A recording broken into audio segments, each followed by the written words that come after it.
Hello and welcome to Called Bang Sports. This is take number 2 for the Utah Jazz Denver Nuggets post game. So sorry for getting it out to you a bit late. Recording this the morning after due to the fact that last night's did not have audio.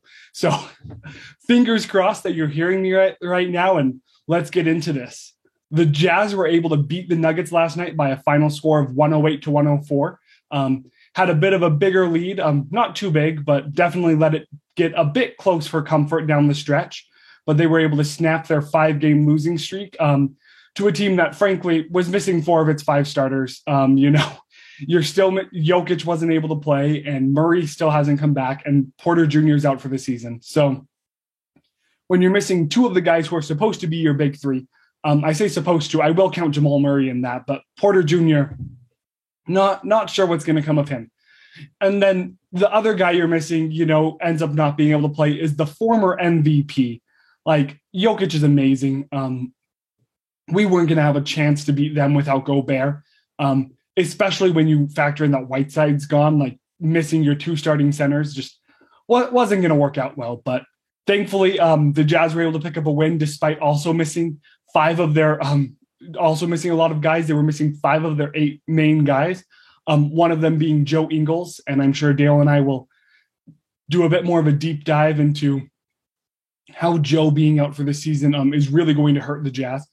Or, theoretically, it could be a motivator, but I think missing him as a whole is going to be a big negative unless the Jazz are able to make a trade that I just frankly don't see coming in the next week or so before the trade deadline. So that'll be interesting to see, but do need to give a big shout out to the young guys for last night. Let me pull up their stats so that I am able to make sure I relay those correctly to you guys. Doak getting his second start in his NBA career. Actually, both have been against the Nuggets, so that's really interesting. Was able to get 8 points on 4 of 7 shooting from the field, so pretty good there. 10 rebounds, 3 of those being offensive.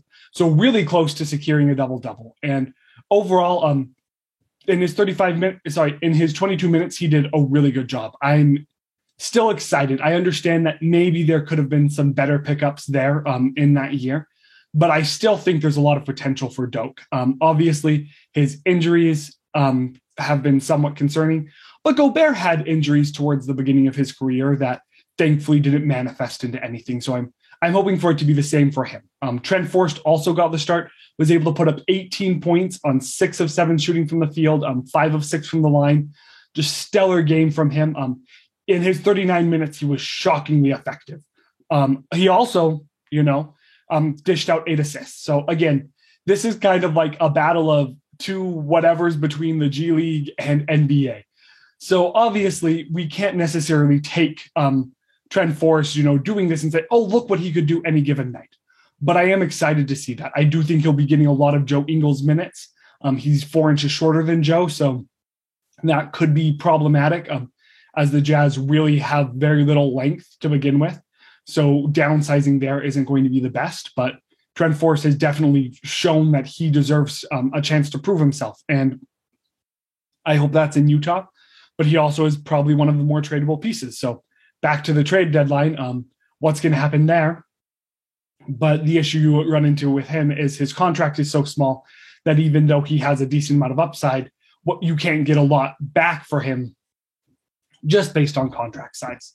So other young players that deserve a shout out are Elijah Hughes, 2 for 4 from the field in his 11 minutes for 5 points.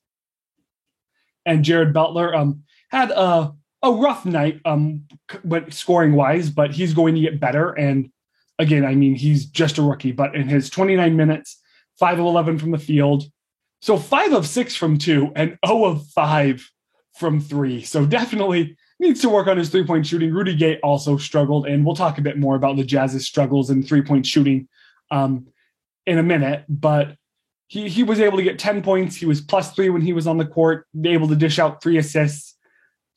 Overall, just a bad night from 3 for him, and really a bad night from 3 overall for the whole team. Trent Forrest shot over 50% at 1 of 1. Mike Conley shot 60% at 3 of 5, right?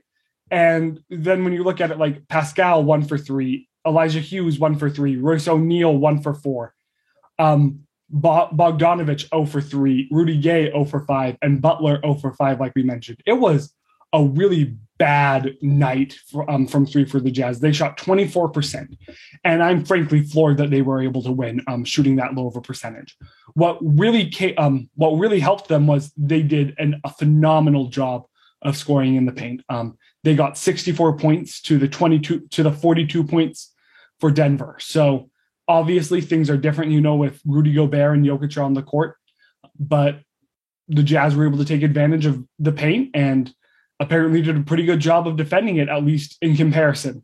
So that was really big. The Jazz also turned the ball over 8 times in comparison to 14 turnovers for the Nuggets. And that was really big since the Jazz got 7 more shot attempts, made the same amount as the Nuggets, and were able to outscore the Nuggets by 12 points off of turnovers. So the Jazz scored 20 points off of turnovers compared to 8 for the Nuggets. So really just good night for a Utah team that really needed to get out of a slump.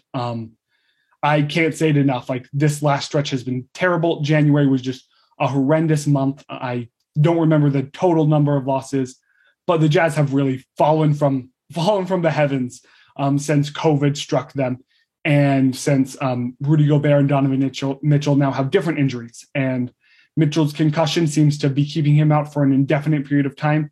It looks like he still has symptoms. There was apparently some confusion, and it looked like he had been getting back into game shape, but he is still out in the concussion protocol.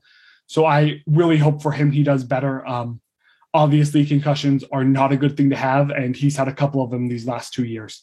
So I hope he gets better. I hope he can get back to the court soon, but really mostly hoping for his health. And Gobert, not sure how much longer he's going to be out. I really struggle with bringing back only 1 or 2 guys right now, especially when, Hassan is hurt. And, and you also have Clarkson, who's hurt. And those guys need to come back, but it is kind of hard to, I don't want them to come back early, I guess is what I'm saying. Risking injury just to maybe play a bit better isn't the best when you're missing as many players as the Jazz are. And I'm excited to see what happens against the Nets. I believe KD is still out. Kyrie Irving will be able to play since it's here in Salt Lake City. It's a game that the Jazz will have a chance to win, but it's still going to be difficult, especially if you still have the majority of your starting rotation out. So thank you guys so much for watching. Please follow wherever you're at, and leave some comments. We love to continue the discussion. We just really appreciate you guys watching. So go Jazz.